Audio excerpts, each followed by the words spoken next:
Hello সবাইকে। আজকের ব্লগটা আমি শুরু করলাম বিকেল থেকে। তো আজকে আমি গেছিলাম আমার একটা খুব গুরুত্বপূর্ণ ক্লাসে।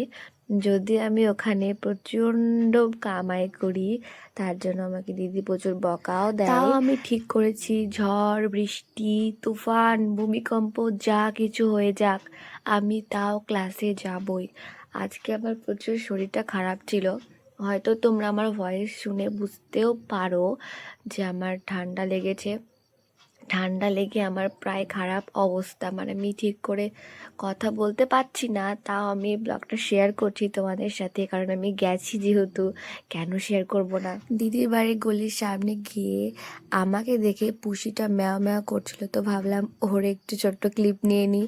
তো তারপর ক্লাস থেকে বেরিয়ে আস্তে আস্তে আমার প্রায় সন্ধ্যা হয়ে যায়। বাড়ি আসার সময় যেখান থেকে টোটো ধরি, মানে একদম রাস্তার সামনে এই কাকুটার ফুলের দোকান।